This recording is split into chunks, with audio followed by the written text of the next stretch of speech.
इंसान से शादी करवा दी जिसकी जमीन पर उसकी अय्याशी का अड्डा चलता था।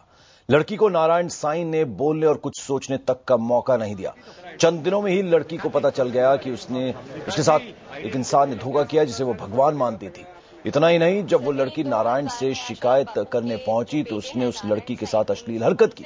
पीड़ित महिला का परिवार इंदौर में आसाराम के आश्रम के ठीक पास रहता था। 10 दिसंबर 2004 को नारायण साईं ने अपने करीबी ईश्वर वाधवानी से महिला की शादी करवा दी और इस शादी में सिर्फ ईश्वर के परिजन ही थे, जबकि महिला के घर से कोई भी नहीं था।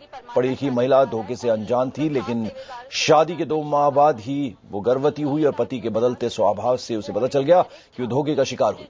2004 में पीड़ित महिला ने अपने पति के खिलाफ दहेज उत्पीड़न और मारपीट की एफआईआर दर्ज कराई, लेकिन पुलिस ने एफआईआर दर्ज की, लेकिन उसमें नारायण साईं का जिक्र नहीं किया। मामला कोर्ट पहुंचा, जहां महिला ने लिखित में कोर्ट को नारायण साईं की धोखाधड़ी बताई। अब महिला को आसाराम की करतूतों की खबरों से हिम्मत मिली है और तमाम धमकियों को दरकिनार करते हुए उसने पुलिस में मुकदमा दर्ज करा दिया है।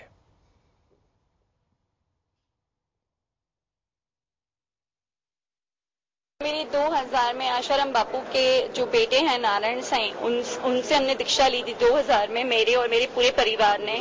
और बहुत ज्यादा श्रद्धा थी, छोटी से छोटी बात, छोटी से छोटी आज्ञा हम उनकी बहुत श्रद्धा से मानते थे। और 2004 में उनके बेटे ने मेरी शादी कराई, ये कह के कि तेरी तो बहुत अच्छे नसीब है कि तेरी परमात्मा शादी करा रहा है। और ये उनका खास सेवादार था ईश्वर वाधवानी, जो कि मुझे ये कहा कि वो तलाकशुदा है, लेकिन वो ऑलरेडी मैरिड था। ये चीज मुझे जब बाद में पता चली तो अब वो शादी से भी डिनाई कर रहा है और बच्चे से भी डिनाई कर रहा है। और ये लोग इतने स्ट्रांग हैं और मेरी ये लड़ाई सिर्फ मेरे बेटे की आइडेंटिटी के लिए है।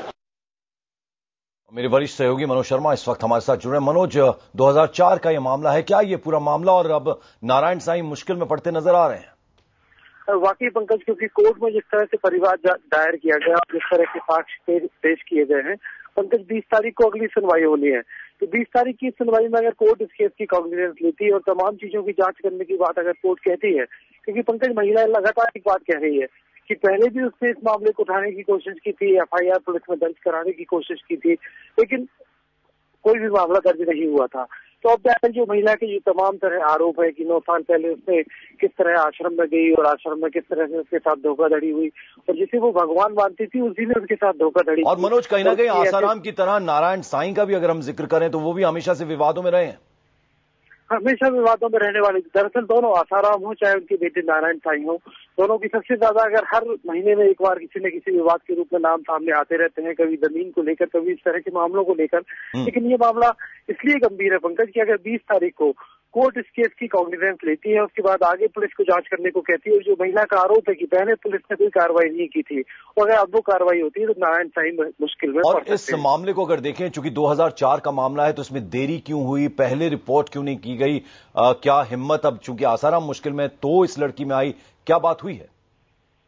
पहले रिपोर्ट की गई, पहले रिपोर्ट कराने की कोशिश की गई। महिला का कहना है, महिला जो कह रही है उसकी बात को अगर हम माने तो वो कह रही है कि पहले भी उसने कोशिश की थी, लेकिन पुलिस ने मामला दर्ज नहीं किया। और यही वजह है कि उसे अब जाकर हिम्मत इसलिए मिली कि जिस तरह से तमाम मामले उठे, जिस तरह से आसाराम के मामले जिस पिछले 10 दिन के अंदर आए हैं, उसके बाद महिला की हिम्मत बनी है और उसने दोबारा इस मामले को उठाने की कोशिश की है। पंकज, मनोज, शुक्रिया इस तमाम जानकारी के लिए।